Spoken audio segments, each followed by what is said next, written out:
for being here. Tonight we're going to be listening to Chapter 5 of Allie Odds and the Allie Odds Squad, Soulbound. Come gather, friends, close by the fire, and hear of a wondrous tale, of goblins and elves in mist-coated dells, and heroes who strive to prevail. Our hero was road-bound, exploring again, with a warrior elf by her side. Springtime abounded as they trained neath the boughs, and the whole world seemed bursting with life. Ow! God, sweet buttered pancakes! Do you have to hit so hard? You have more incentive to block if it hurts. Ow! Jumpin' juniper! Ugh! It was our second night on the road since leaving Derry, and already my legs and arms are as bruised as a wind-battered pear. Wooden swords may not have drawn blood, but they sure hurt. Trennia was a demanding teacher. She'd carved the swords first thing once we left Derry, and she was a staunch proponent of the sink-or-swim methodology. So far, I was sinking. Ow! Ugh! No. When I come from the right, you must block from the left. It's always an opposite motion when your feet aren't moving, which they should be. Oh, sorry, right. Painful as they were, the sword lessons were the best parts of each day. Not only was I finally learning a craft I dreamt of mastering my entire life, they gave me something positive to dwell on as Trennia and I walked the many miles west towards somewhere. Saying goodbye to my friends in Derry had been hard. Really, really hard. Rose, Frankie, Talia, and Grint, I'd never had a group of people who I'd cared for so deeply, let alone a group of people who I felt actually cared about me. The old man's gimmick had become a second home, and I felt a deep sadness to leave the golden glow of that hearth-warmed hall. Know that you're always welcome here, Allie. It's been such a delight to have time with you. Come back someday, you hear? We'll be waiting for your stories. I will, I promise. Thank you all so much for everything. The sisters pulled me into a group hug, a novelty for me, and I felt so full of warm fuzzies I thought I'd burst. After saying goodbye to the sisters, I went over to the Eternal Soul to say goodbye to Grint. He was cutting leather to patch up a busted toe when I walked in, and he continued his work as I approached the counter. Blimey, you're in early. First bell's not even rung. Don't tell me you've fallen in love with shoemaking. Not quite. Why, many a man has lost his head to the cobbler's swade. But what is it, Allie? What's going on? Well, I'm leaving. What? Now? Yeah. I told him about meeting Trennia at the Stinky Boot, and about how she was going to train me to be a real warrior, just like I'd always dreamt. I told him we'd agreed to search for Joe and Graham, and most importantly, Granbauer. Grint obviously didn't like the plan, not only because it meant losing my help, but because he feared for me. Well, how do you know you can trust her? Well, I don't. But she seemed honest and honorable. And, I mean, she's an elf. Well, that don't mean nothing. Elves are still people, just like the rest of us. Well, not just like the rest of us. That's all the same. They've got their fair share of shadow. You've got a fanciful mind, friend. Don't forget that stories are stories, and life is life. You don't know this lady, and from what you say, she's a lethal warrior. You can't blame me for feeling nervous. Well, I don't, and I'm nervous too. But I know I'd kick myself forever if I passed up this chance. Grint didn't seem happy about it, but at least he understood. Well then, if your mind's really set on it, it is. Well, then I'll be right back. Grint walked away from his work table and went up the stairs. From my spot at the counter, I heard him shuffling about in the bedroom above my head, as well as what sounded like another man's voice. I was busy thinking about who on earth would have been up there so early in the morning when Grint came back down the steps, holding a decorative pair of boots in his hands. They were a deep rosemary green and had sprigs of holly embroidered into the uppers with waxed silver thread. There were no laces, as there should have been, but the soles looked thick and sturdy, and the stitching on each panel shamed the work of the Stinky Boot itself. Here, I didn't have time to put in the lacing yet, but here you go. He shrugged modestly, scratched the back of his head, and held them out as if they were any old pair of boots. I took them in my hands and ran a finger over the stitching, too stunned to speak. I made a few attempts to talk, but there are some moments where a thank you just isn't good enough. I pulled him into a hug and squeezed him with every ounce of my being. I'll think of you with every step, and I'll hope that someday they bring you back. Give Granbauer a pat for me, eh? I did not want to let go of that hug. Tears trickled down my cheeks, and I could feel my shoulder grow wet-warm from where Grint's tears were seeping through my tunic. My jaw still throbbed from being punched at the stinky boot. But good gracious, was saying goodbye more painful. Ow! Can we take a break? Not yet. We obviously need to spend more time on blocking. Come on. Pick up your sword. Pick it up. Yeah, the sword training hurt, but at least it distracted from the pain. Ow!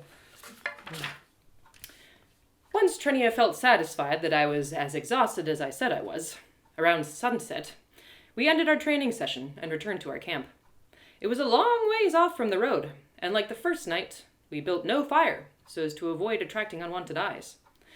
We'd had no sign of Trennia's brother, Theron, which was a relief, but neither had we found any sign of Joe or Graham.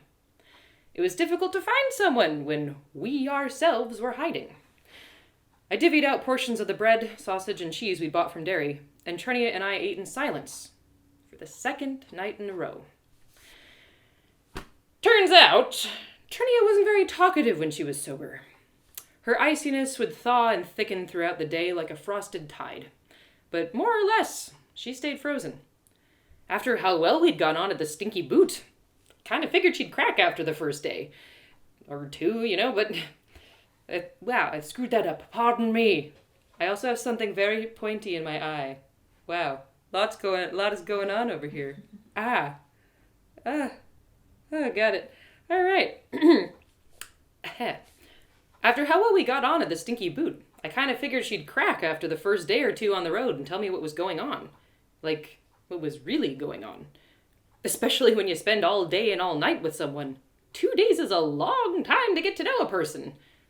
But by sunset on the second night, it seemed like the only thing more potent than my curiosity was her resolve to stay quiet.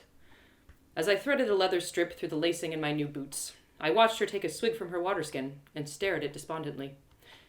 Too bad we don't have any wine, huh? I could go for a dram. But no, I've got to stay sharp.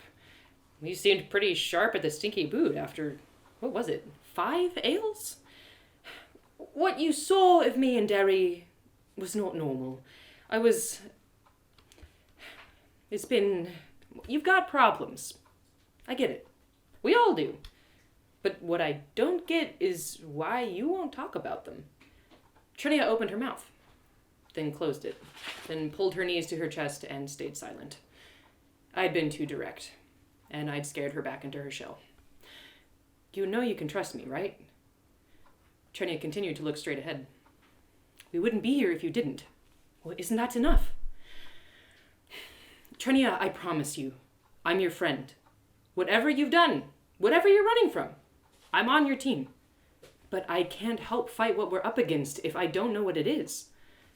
Trennia continued to avoid my gaze and rose to set up her bedroll. It's a long story.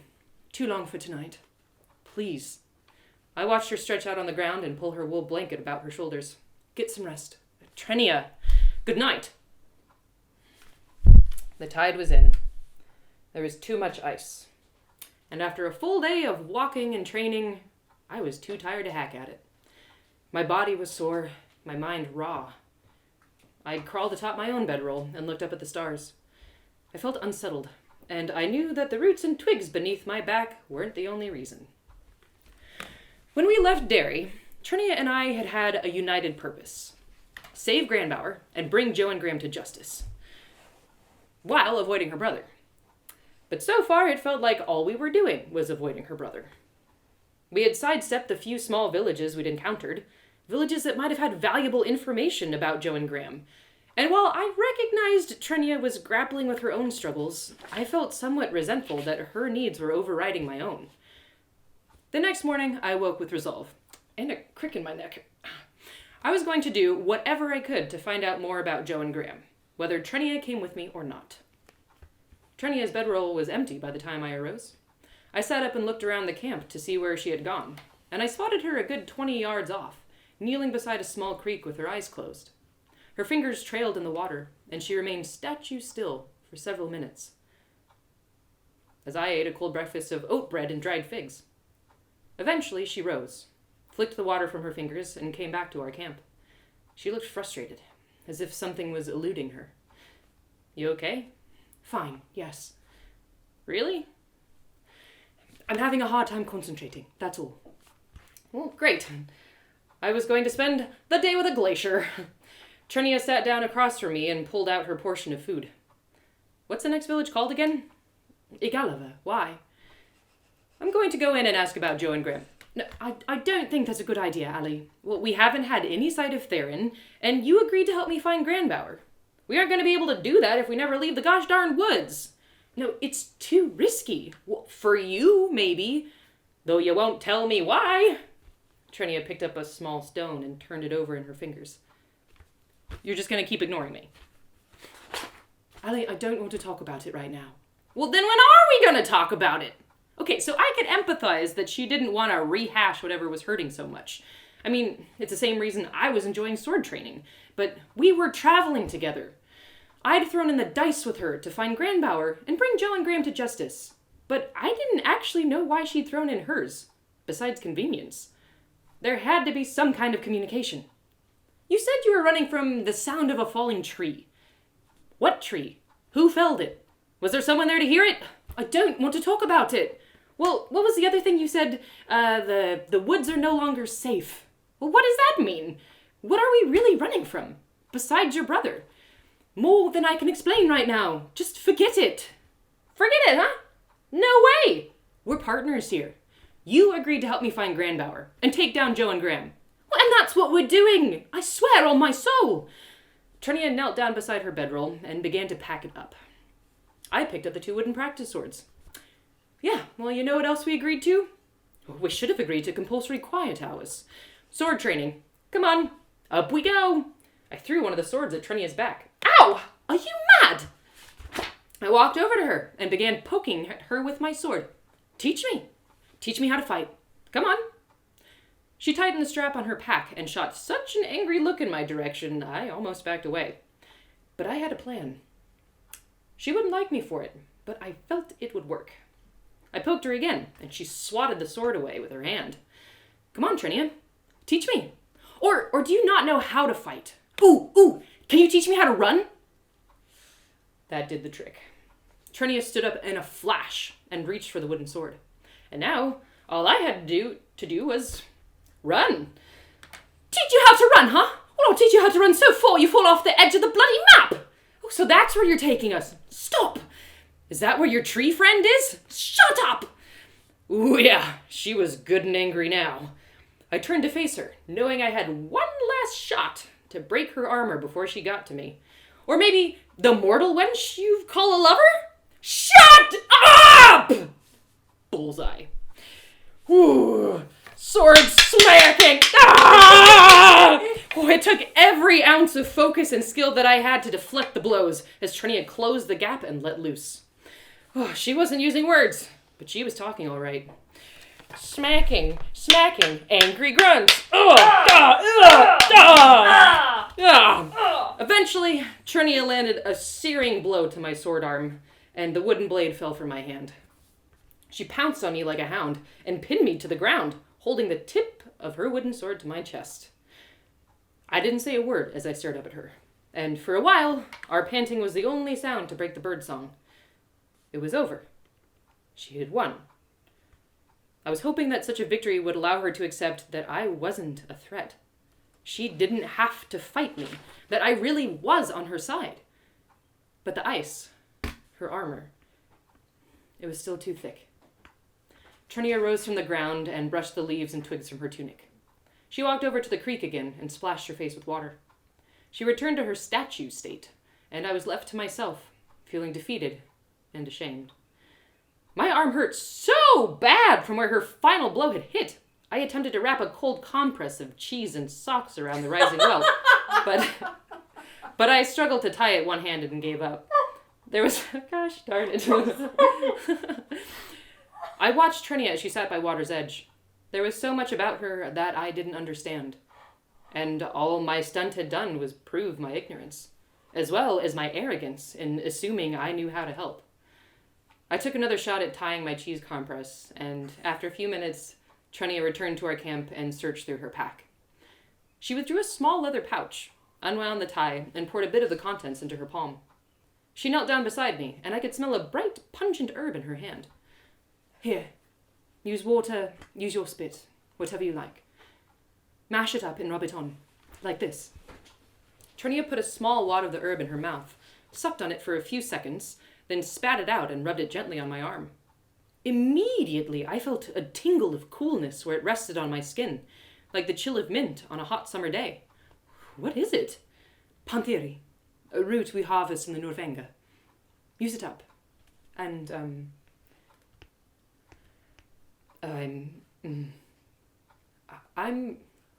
Ooh. Sorry? Yeah. Yes, I'm sorry. There's a lot I would like to tell you. A lot I will tell you. But it's hard.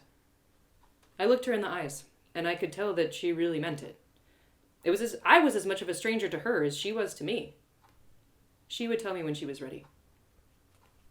I'm sorry, too. I shouldn't have poked at you like that. It shouldn't take so much poking, to be honest. Well, it shouldn't take so many sword hits to shut me up. Well, you are learning, though. That was by far the best your blocking has been. Thank you, but not good enough. We both looked at the welt on my arm. She poured the rest of the Pantheri root into my hand. Well, put that on there and let it rest. But don't think this gets you out of training. Oh, gee, come on, really? You won't get to break in a real fight just because your arm hurts.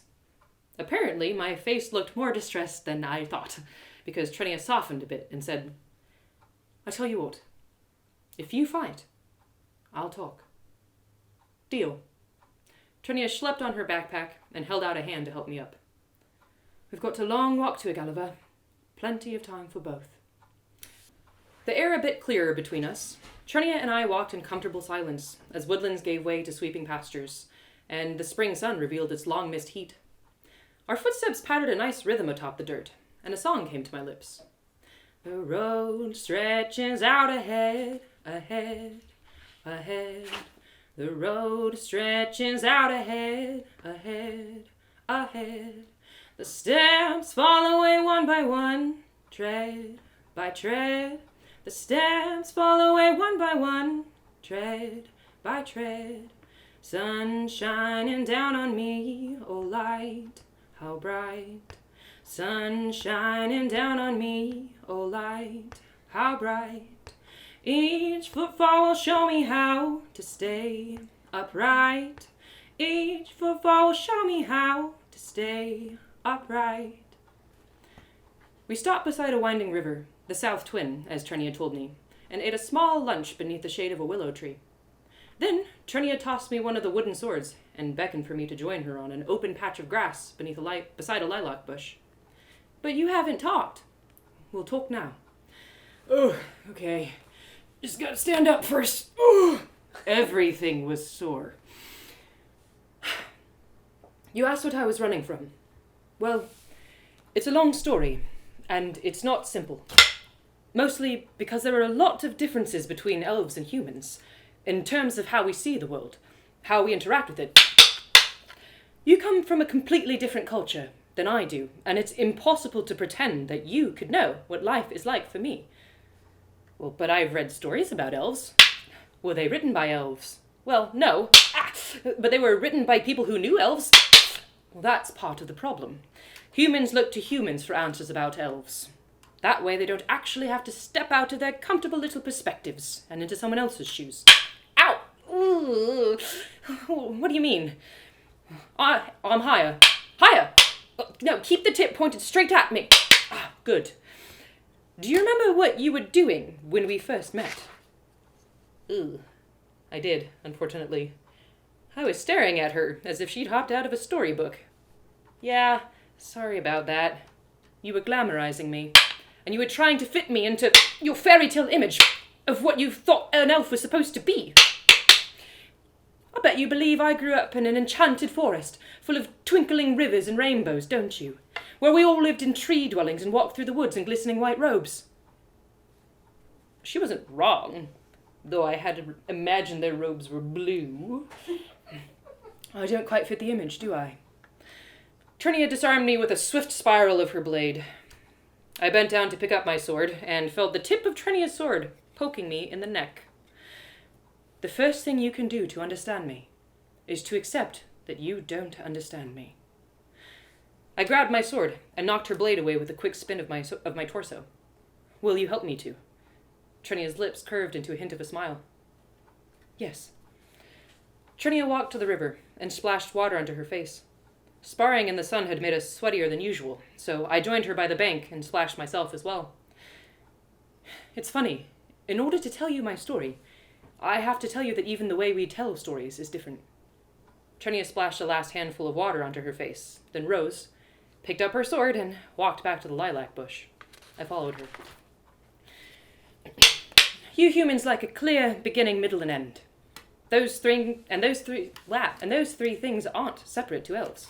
They're all one thing, because they all need the context of one another to exist. For example, if I was to tell you why I'm running, you as a human might expect to hear about all that caused me to be where I am, right now, talking to you by this river. But for us elves, the story starts now. The past events, your beginning, are still happening now. The future, your ending, is already happening now. What you would call the middle, when the hero is in the thick of things, we call that the present. And to us, that is the story. I don't think I follow you. Ow! Ugh. Ha! There it is! That acknowledgement. That means you're actually listening. Lots of humans are too proud to admit that they don't know what they think they know. And that's often why we elves steer clear. Well, but with the story thing, don't you still need the context of the beginning in order to understand the present? Right, so the reason I'm running is... See, there's still too much to explain. Oh, come on, just try. Well, do you know anything about soul sending? About what? Soul sending. Or soul bonding. I feel like I've read about it. Or Negantha, the freezing. Or Burantha, the crowding? I shook my head. I had no idea what she was talking about. And that's kind of the story. Humans and elves. We're just so different. We can barely make sense of each other, and yet... Trennia fell silent. The river slithered along its winding course. Willow boughs wavered in the breeze, and the lilac lended a heavy scent to the air. Trennia stopped beside the lilac and examined a cluster of its purple flowers, lost in thought. Does this have anything to do with the mortal your brother was talking about? Yes, she said, bringing the flowers to her nose and smelling their spring-sweetened scents. She is very much the story. Who is she? Well, who she was a blacksmith, a dancer, an artist. She was the orange glow of the rising sun. Who she is should no longer be my concern. Trennia's attention snapped back to the sword in her hand, to the winding river and the gentle breeze. She looked to me and gave a quick smile. Well, that's enough training for now. Let's get back to the road. Well, it wasn't much, but it was a start. I shrugged on my pack and followed Trennia to the road, content that there was a crack in the ice. Igalava was a small little village west of Derry, boasting some 42 dwellings scattered across a wide band of the South Twin River. Trennia and I approached it just as the afternoon heat began to wane, and it seemed that most of the villagers... Wow, I have lost my capabilities of speech. Ahem. One moment. Trennia... It's been a long day, friends. Quarantine is not for wimps, my lord. Trennia and I... Oh my god! This happens all the time when I'm recording, but I gotta cut that out of the audio. Oy, oy, oy. Trennia and I approached it just as the afternoon heat began to wane, and it seemed that most of the villagers were out and about in their fields and orchards, making the best of the fair weather. Trennia donned her cloak and wore it with the hood up, and advised that we use fake names. She told me to use the name and backstory of someone I actually knew, so that I'd be able to answer quickly if questions arose. I chose to be Isabel Gammart, who was the potter in Fribbleshire, and Trennia chose to be Ela Wren, or a florist or something, from a place she knew well. Alter egos at the ready, we strolled into a Galliva and headed for the inn. If Joe and Graham had passed through, surely the innkeep would know about it. Trennia and I stepped inside. It was empty besides an old man wiping clay mugs with a rag, and it smelled wondrously of roasting meat. Pardon me. Afternoon there, friends. Rather full at the moment, as you can see. Well, sit wherever you like. Can I fetch you a drink? Trennia and I approached the bar, and I froze in horror. My heart skipped, and I felt my blood run cold. I reached for Trennia's arm to stabilize myself, and she practically had to hold me to keep me upright. Isabel, what is it? No, it can't be. I pointed to what I had seen. Turning on a spit behind the bar was a butchered goat. It had been skinned and dressed for cooking, so there was no way to identify if it was Granbauer or not. But even the thought of it being him made me nauseous. The flames had cooked the goat so that the outer layers were seared to a brownish gold, and I was extremely distressed by how good it smelled. But once the image of Granbauer returned to mind, I lurched and threw up in my mouth. Vegetarian, are we? That goat. Where did you get that goat? Why, from the pens, to be sure. The pens? You didn't trade for him? It didn't recently come into your possession? Aye, come to think of it, it did. I felt my knees buckle again, but I caught myself on the bar. Not 3 days past, a couple came into town offering to trade their goat for a place to stay. Come to think of it, it was 4 days past. Or, no, was it 5? It doesn't matter! Who was the couple? What did they look like? Or no, maybe it was even a week. It doesn't matter! The couple! Who were the couple? Oh, they were a nice lot, those two. All smiles and rosy cheeks they was. What was their name now? Joe and Graham! Was it Joe and Graham? Why was he talking so slow? Joe and Graham! Oh, now there's some names. Tell me, old man, tell me! It took all my strength to not leap over the bar and shake the old man by his shirt collar. Trennia could tell I was coming to a boil, and she grabbed my shoulders to calm me down. Isabel, friend, there's no need to get in such a huff. I brushed her off and slapped my hands on the counter. Was it Joe and Graham? No. I think Martha and Roger they was called. Their old milking goat had seen their last season, so they traded her off for a great batch of cider. Oh, speaking of, would you two want a pint? I let my head fall on the counter, and I spent several seconds recovering myself. It wasn't Granbauer. It wasn't Granbauer. Is that a no to the cider, then? I looked up at the old man, exasperated. And then the door opened. As the only people in the bar, Trennia, the innkeep, and I all turned to look at the incoming patron. What's all this shouting about? A small woman with salt and pepper hair approached the bar. She walked with a limp, and as she drew near, I could see a burn mark lining the right side of her cheek and neck. I heard raised voices. The old innkeep pointed at me and said, "This one's a vegetarian." The woman raised an eyebrow at me. I heard the name's Joe and Graham. Who's asking? Well, my name is Isabel, and I began to answer. But Trennia stepped in front of me and cut me off. Who are you? She's Hatha! Thank you, Alfie. I am Hatha. The innkeep looked pleased with himself and began to stack the mugs he had been wiping. The woman was clearly intimidated by Trennia and eyed the elf nervously. I rose up and stood beside her. Why do you ask, Hatha? Do you know Joe and Graham? Oh, I know. I know all too well. Are you seeking them? What if we were? Then I'd be glad to give you some free advice. Hatha was a bandit once. Alfie. Worked for this lovely couple. What was their names again? Alfie. Joe and Graham! That's it. Nice young couple they was, besides the thieving. Robbed my whole cellar dry. Have you aired the cellar today, Alvy? Might want to take a look. Oh, right you are. Silly me. Beans for brains, as the wife says. Alvy wandered out of the bar, and Trennia and I were left alone with Hatha. You worked for Joe and Graham. My roommate has lost it with this scene. But you worked for Joe and Graham. Aye, for a time. Until we had a misunderstanding, and they gave me these. Hatha gestured to the scars on her face and neck. Were they here? Did Joe and Graham come through Galava? No, but if you're going after them, then I want to help. I looked at Trennia. She put a hand on the hilt of her sword and nodded. All right, Hatha. Tell us what you know.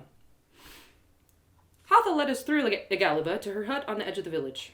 It was surrounded by apple trees that were just beginning to poke out their pinky white flowers, and I noticed that there were at least 3 or 4 apple trees per cottage. Like the rest of Galava's buildings, Hatha's hut was a single-room dwelling made out of wattle and daub with a thatched roof. She ushered us inside and poured out 3 mugs of a cloudy golden liquid. What is this? Cider, my own recipe. Everyone makes their own and claims it's the best, including me. Drink up. Trennia shot me a warning glance, and with a minute shake of her head, suggested I shouldn't drink. Hatha saw this exchange. It isn't poisoned, elf. I promise. Hatha tossed back her own cup and poured out another.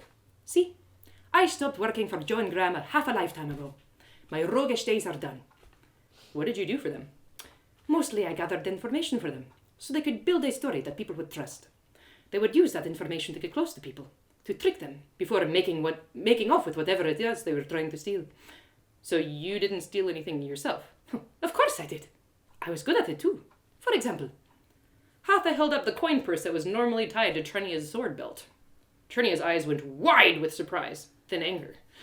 Hatha smiled and threw the purse across the table to Trennia. Don't worry. As I said, those days are done. And how did they end then? Did you eventually steal from the wrong person like all thieves? Yes, from Joe and Graham. Really? Yes. I travelled all over Lore with the Jolly Robbers and stole from many people in many places, including elves. Hatha looked across the table at Trennia, who watched her with suspicion. Sorry, it was nothing personal. But then, one day, Joe and Graham planned to steal from the village in which I grew up. From my very family. I could not bring myself to do it, so I pretended to be sick and stayed behind. And then, after their stunt was complete, I tried to steal back what they had taken from my people. Their hideout was in a cave along a riverbank, and they caught me as I was taking away the last of the loot from their cache. They were on the other side of the river, so Joe shot me in the shoulder with a flaming arrow, and it cut my clothes all right. A flaming arrow? Isn't that a little overkill? They are known for their antics. Aye, and Joe is quite the pyromaniac. Wounded as I was from the arrow, I had difficulty putting out the flames, but I was able to crawl into the river where I was swept to safety. Ever since then, I have wanted to get revenge on them for what they did. To me, to my village, to all others they have harmed. So then why haven't you? It sure would have saved us some trouble. The burns have made it hard to move as I used to, and my shoulder never really healed. Besides, the rest of life happened, and there are other things to worry about besides revenge. I am no match for them one-on-one, but if you think you are, then I will gladly feed and house you tonight. Trennia and I nodded to each other, then enjoyed the sweet cider that Hatha offered. Afterwards, we set up our gear outside in the fields beside Hatha's hut, and I told Hatha the story of how I'd been swindled by Joe and Graham, which explained why I had been yelling about a roasting goat at the inn. Hatha shared bread and chicken stew for supper, and drew out maps of all the hideouts she could remember visiting with Joe and Graham. They covered nearly the entire western region of Lore, some 20 spots at least, from the Great Forest in the south all the way up to Haventown in the north. She acknowledged that they probably hadn't used some of them anymore, as it had been several years since she was a Jolly Robber, and things change. But we discovered one of their hideouts was a cave not far from Beleth, the Elfwoods, where Trennia was from. Oh, you're one of the Norvengan elves. Yes. Are you on errands then, Ila? Or did you forsake your kin rights to be wandering so far? Something about Hatha's question hit a nerve with Trennia. We had all been chatting most merrily and sharing food and cider, and suddenly the tone became very tense. Neither. My business is my own. Well, it's not uncommon, is it? Lots of elves leave their tribes, strike out from their own. One of the best trap makers I met in the Jolly Robbers was an elf. From the south, the Sunhilly tribe, I think. And he said it was quite allowed to leave the tribe for some time. Not so in the Norvenga. So, are you on an errand? Or did you give up your kin rights? Wait, what are kin rights? I noticed Trennia was staring at Hatha unflinchingly, a warning that she was crossing into unwelcome territory. I could see the ice crawling up around her body, coiling in invisible tendrils that locked her jaw and clenched her fists. But Hatha didn't see this. If I'm not mistaken, kin rights are given when an elfling comes of age, normally around, 40 years old? It means you're obligated to attend all tribal meetings, you get a vote, you receive your own portion of resources, and you must contribute your value to the community, no? Most fascinating how you elves live. Is that how it works? I looked to Trennia and saw that her chin was tucked towards her chest and her hands were flat on the table, as if she was trying to hold back a wave of frustration. But Hatha continued. Remember, it was my job to gather information. This included elves. Are you soulbound, then? At that, Trennia's head perked up, and she rather resembled a lion about to pounce. I didn't want another scene like we'd had at the Stinky Boot, so I spoke up. I burped. I spoke up. I don't know what soul binding is, Hatha, but it seems like a rather personal question. Trennia looked to me and seemed to relax a bit. At the very least, her claws retracted. I see. I'm sorry if I've overstepped. It's been a very long time since I've spoken with other people who have seen the world. No hard feelings, eh? Trennia was still rippling with silent anger, but she rose from her chair and faced Hatha. It'll be an early rise tomorrow. Thank you for the food. And with that, Trennia walked out the door to our camp, leaving me and Hatha to clear out the stagnant air. Sorry about her, Hatha. She's working through something pretty big right now and doesn't really like questions. Believe me. It seems to be an elven thing. Very closed off to humans, even when we humans give them food and shelter. I really wouldn't take it personally. You can't judge all elves by one elf, especially when that elf is in a hard place. Hatha leaned back in her chair and eyed the doorway over the rim of her mug. She's not the only elf I've met. No matter how friendly you are, there's always an edge. I didn't really know how to respond. That Trennia had an edge was undeniable, but it didn't seem fair to say that all elves were standoffish just because she was. Even Gobin, the elf fella from Sunhilly. 6 years of working together. It never left him. I found this quite curious. If Hatha had experienced a similar pattern in her interactions with other elves, then there had to be a reason for that pattern. I began to pose this very quandary when Hatha spoke up. But I suppose if you trust her to fight Joe and Graham, then that's where an edge might come in handy. Anyway, she was right about one thing. It's near to bedtime. I nodded and rose and let the issue drop. Perhaps it was best to not try and bridge the rift between our perspectives at that hour. Well, Hatha, thanks for the food and the cider. And the map. This is the first solid lead I've had on finding Granbauer since he was taken. This really helps a lot. I gave her a smile and headed for the door. But I turned back when she said, Oh, dear, you do realize your goat is probably dead. My blood ran cold again, as it had when I'd seen the roasting goat at the inn. What? You did not truly believe there was a chance of getting him back, did you? My body was paralyzed, and my mind was jumbled as differing thoughts fought to come out on top. Well, this must have occurred to you. Joe and Graham have no reason to keep a random goat, and you know how ruthless they are. I stared at Hatha blankly as her words sunk in. They didn't have a reason to keep him alive. He was only someone to me. To everyone else, he was just a goat. He probably was dead. Oh, had I already realized this and just denied it? Tears began clouding my vision, but I looked at Hatha through the smudge. Then why did you help us? Why draw the maps? To help you hunt down Joe and Graham. That's what you asked for, isn't it? So that I could find Granbauer. Oh, sweet one. Well, it seems wrong to send you off in search of something that does not exist. So I shall hope you get vengeance. For that, for your goat, for all of us. In a daze, I brushed my hand against the door until I found the handle. I lifted the latch and stumbled out into the dark. I arrived where Trennia and I had set up our bedrolls, though I couldn't tell you how I got there. My mind was crowded with thoughts I did not want to accept. Trennia was sitting atop her bedroll, holding our wooden practice swords, and at some point she rose and approached me, offering one of the blades. "Do you want to fight? Knock what she said out of mind." "I certainly could. Come on, let's have a go." She must have overheard my conversation with Hatha. I shook my head at the sword and reached out to her, steadying myself with a hand on each of her shoulders. "What about you? Do you think Granbauer's alive?" Trennia paused, and her jaw clenched in a quick flash.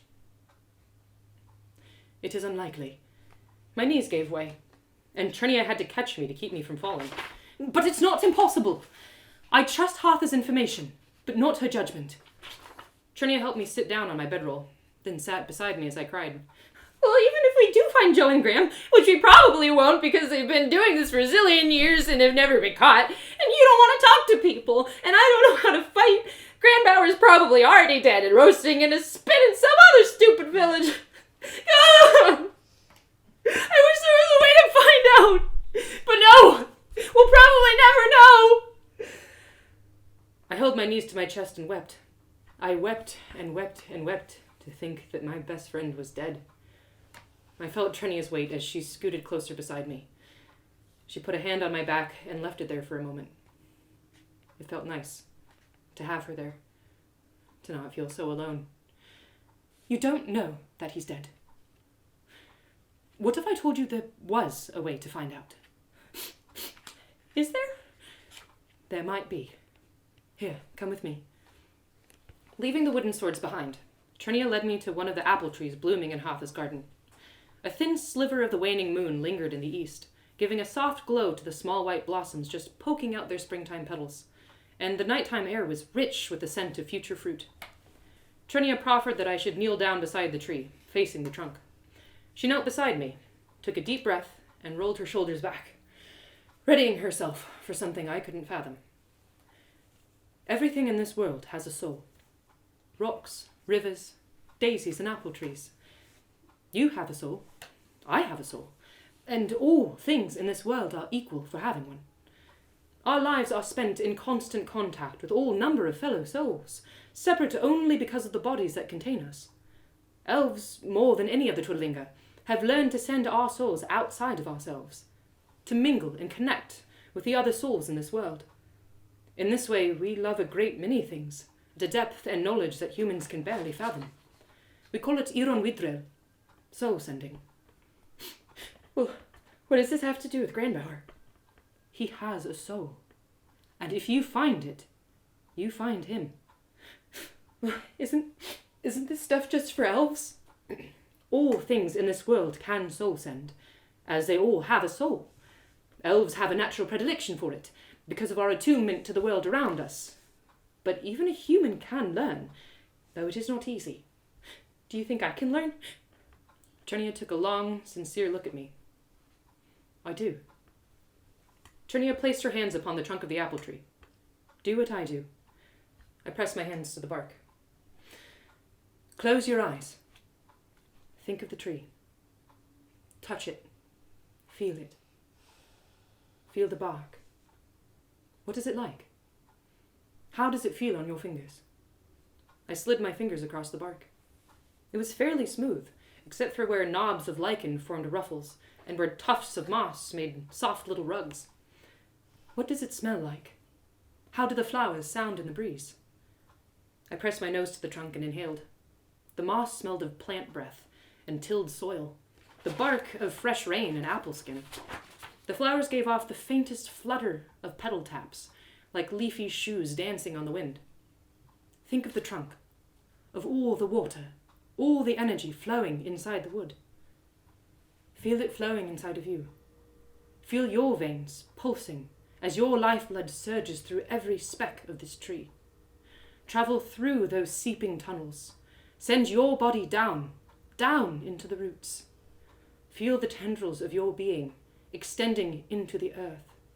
Feel the soil's embrace as it holds you. Solid, sturdy, safe. As she talked, I visualized myself dissolving into the tree, following its bends and bows with the flow of its lifeblood. I felt my mind slipping away, falling into the winding tunnels of treedom, and I felt as if my body was a mere statue that the true me had stepped out of. I dwelled in a time outside of time, absorbed into the essence of this tree. It was amazing. I didn't even want my body anymore. I wanted to peel away the layers of what I was and sink into the earth beside the tree forever. It was so good there, so cozy, so home. No, Allie, stay here! Trennia's voice called me back. I hadn't realized I had gone so far until my awareness traveled the untold distance back into myself. My eyes were still closed, and my body was still statue still. Remember who you are. You are Allie Odds. Remember. Good. Come back. Come back. I felt the roots of connection slip away like a blanket falling from my shoulders, root by root, until I returned to where I was sitting, kneeling beside the tree, my hand still pressed to the trunk. Good, Allie. Hold it there for a moment. Feel the line where you end and the tree begins. Now come back. Slowly, yes, slowly open your eyes and come back to the present. Whoa! Oh, that was amazing! Trennia was beaming, obviously delighted by what she'd seen. Did I do it? Did I soul send? Not fully, but that's an impressive start. Very promising. Whoa! That was just soul sending. And I could learn how to do that with Granbauer? With Granbauer? With anything. Whoa, soul sending. Well, what's soul bonding then? That must be wild. Well, elves consider it the highest form of magic. Iron Ulendel. Some souls, once met, we do not want to exist separately from our own.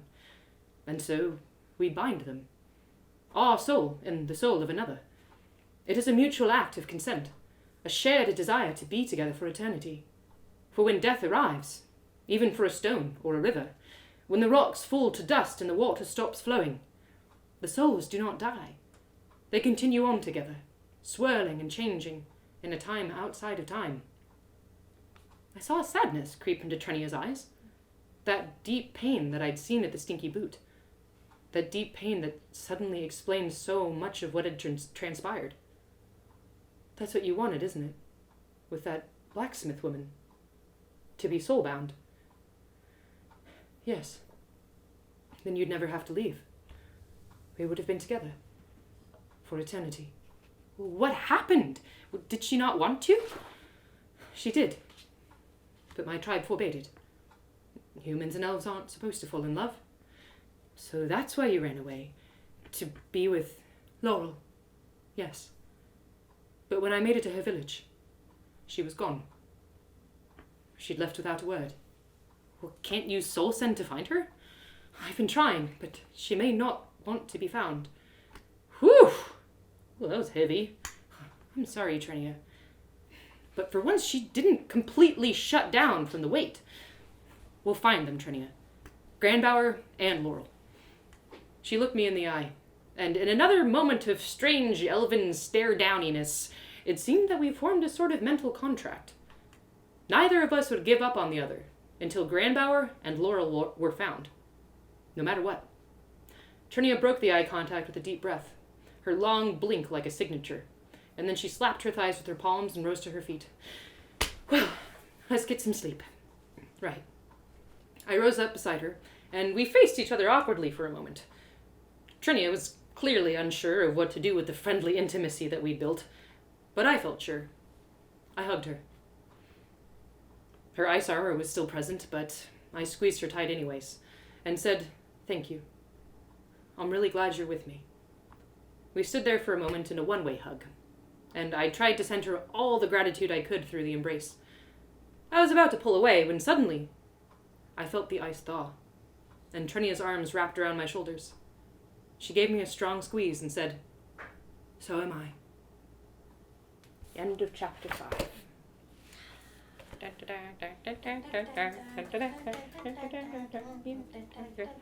Thank you.